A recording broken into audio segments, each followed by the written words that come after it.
کراچی میں NCCIA نے ایک بڑے کال سینٹر پر چھاپا مار کر آن لائن فراڈیوں کا ایک منظم گروہ گرفتار کرنے کا دعویٰ کیا ہے۔ حکام کے مطابق ملزمان بیرون ملک شہریوں کو جعلی بینک نمائندے بن کر کال کرتے تھے۔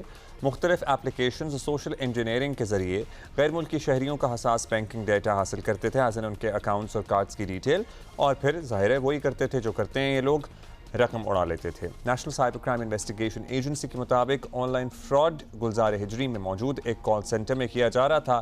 NCCIA نے بڑی تعداد میں کمپیوٹر، لیپ ٹاپس اور دیگر ڈیجیٹل آلات قبضے میں لے لیے ہیں۔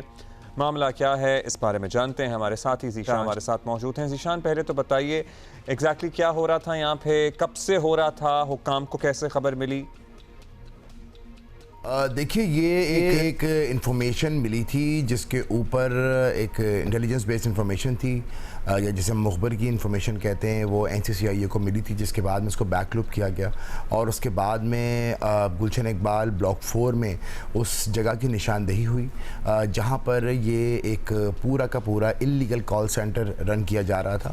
اور اس کے بعد میں پھر جب وہاں پہ جا کر کے جب ریڈ کیا گیا وہاں پہ، تو پھر وہاں سے پتہ لگا کہ تقریباً اس جگہ سے تقریباً 40 سے قریب لوگ ملے تھے، اور چند لوگ نارمل جو ان کے کیوبیکلز ہیں وہاں پر جو اپنی جو کال سینٹر کی جو جاب ہے وہ کر رہے تھے، اور چند لوگ اسپیشل رومز بنے ہوئے تھے۔ وہ تقریباً 4 کے قریب ملزمان جو ہیں ان کو وہاں سے نکالا گیا تھا، اور بعد میں تفتیش میں پتہ لگا کہ تقریباً یہ جو 4 بندے تھے یہ سپر ایجنٹس کنسیڈر کیے جاتے تھے، جبکہ جو بقیہ لوگ تھے، جو 40 لوگوں کو لیا گیا، اس کے بعد میں ان کو انٹروگیٹ کیا گیا، جن میں سے 14 افراد جو کہ جن کا تعلق براہ راست اس اللیگل کال سینٹر، یا جس کو ہم جو ایک ٹرمینالوجی چل رہی ہے، کس طرح چل رہی ہے کہ ڈبے کا کام، وہ ان کا اس سے براہ راست کوئی تعلق نہیں تھا، تو ان کو ریلیز کر دیا گیا NCCIA کی جانب سے۔ باقی جو 26 افراد تھے ان کے خلاف ان کا ریمانڈ لے لیا گیا، اور اب ان سے انویسٹیگیشن جاری ہے۔ اچھا، اب کچھ کو چھوڑ دیا، باقی 26 کا ریمانڈ لیا گیا ہے۔ لیکن ذیشان، یہ ڈبہ جو آپ کہہ رہے ہیں یہ کراچی کا پہلا ڈبہ نہیں ہے، نہ آخری ہے، ابھی بھی بہت سے ڈبے ایز وی اسپیک کام کر رہے ہوں گے۔ یہ اپنی نوعیت کا کہنے کا مطلب یہ ہے کہ پہلا کال سینٹر تو ہے نہیں، اس سے پہلے جو نیٹ ورک پکڑے گئے تھے اور پکڑے بھی گئے ہیں، ان کیسز کیا بنا؟ کسی کے خلاف کوئی کارروائی ہوئی، کوئی جرم ثابت ہوا، کوئی سزا ہوئی کسی کو؟ دیکھیے، اگر ہم رواں سال کی بات کریں تو اب تک تقریباً 15 کے قریب ایسے کیسز جو یہ لیگل کال سینٹرز ہیں ان کے اوپر ریڈز ہوئی ہیں، اور NCCIA حکام کی جانب سے اس کے اوپر ریڈز کی گئیں اور ان کو گرفتار کیا گیا۔ لیکن اور ماضی میں بھی ہوا ہے۔ ان کیسز میں سب سے بڑا جو پرابلم آتا ہے وہ آتا ہے فورینسکس کا۔ فورینسک کی رپورٹ جو ان کے لیپ ٹاپس ملتے ہیں ان کے پاس سے، کیونکہ دیکھیں یہ IT انڈسٹری کے لوگ ہوتے ہیں، اسکیمنگ کا کام کر رہے ہیں، انہوں نے بہت زیادہ اس کو پیچیدہ سیکیورٹی لگائی ہوئی ہوتی ہے۔